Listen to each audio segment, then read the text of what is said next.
দর্শক এই মুহূর্তে আমি আছি এফডিসিতে এবং আমার পেছনে ঠিক যে শাড়ি বা যে ধরনের আমেজটা দেখতে পাচ্ছেন সেটি আসলে বাংলাদেশ চলচ্চিত্র শিল্পী সমিতির 2024-26 দ্বিবার্ষিক নির্বাচনে কিন্তু ভোট গ্রহণ চলছে এবং সকাল থেকে আমরা দেখেছি পুরো এফডিসি প্রাঙ্গণে নায়ক নায়িকা থেকে শুরু করে শিল্পীদের পদচারণায় মুখর হয়ে উঠেছে। এখনও পর্যন্ত আমরা যা জানতে পেরেছি সুষ্ঠুভাবে ভোট গ্রহণ হচ্ছে এবং এমনটাই কিন্তু জানানো হয়েছে নির্বাচন কমিশনের পক্ষ থেকে। এবং আমরা দেখেছি পুরো এফডিসি নির্বাচনকে ঘিরে কিন্তু বিপুল পরিমাণ আইনশৃঙ্খলা রক্ষাকারী বাহিনীর সদস্যকে দেখেছে এবং তারা কিন্তু তাদের মতো করে কাজ করছেন যেন নির্বিঘ্নে যেসব ভোটার আছে তারা যেন তাদের সেই ভোট দিতে পারে। সকাল 9টা থেকে ভোট গ্রহণ শুরু হয়েছে, মাঝে 1 ঘন্টা বিরতি দিয়ে বিকেল 5টা পর্যন্ত কিন্তু ভোট গ্রহণ চলবে।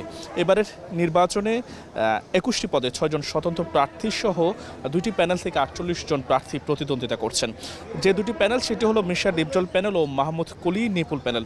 প্রধান নির্বাচন কমিশনার হিসেবে দায়িত্ব পালন করছেন খোরশেদ আলম খসরু এবং তার সঙ্গে কিন্তু যুক্ত আছেন এজে রানা এবং বিএচ নিশান। পাশাপাশি এবার কিন্তু 570 জন ভোটার এবার এখানে তাদের যে ভোটাধিকার আছে সেটি তারা প্রয়োগ করবেন। কিন্তু এর পাশাপাশি আরেকটা বিষয় জানিয়ে রাখতে চাই, ভোটের ঠিক একদিন আগে অর্থাৎ গতকাল বৃহস্পতিবার মির্শা ডিপজল পরিষদের সাধারণ সম্পাদক পদপ্রার্থী ডিপজলের বিরুদ্ধে লিখিত অভিযোগ দায়ের করেছেন। ভীষণ নিয়ে এলো ফুলঝুরি মেগা অফার সিজন 6। এই অফারে ফ্রিজ কিনলেই পাচ্ছেন নিশ্চিত 12 সেটের আকর্ষণীয় গিফট বক্স একদম ফ্রি।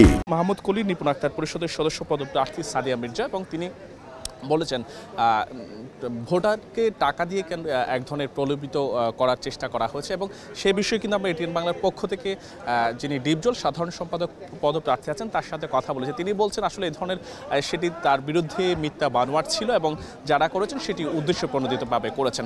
তবে সব মিলিয়ে এখনও পর্যন্ত আমরা এফডিসি যে পরিবেশ দেখেছি শিল্পী সমিতির নির্বাচনকে ঘিরে, আমরা 2টি প্যানেলে যারা প্রার্থী আছেন তাদের সাথে কথা বলেছি।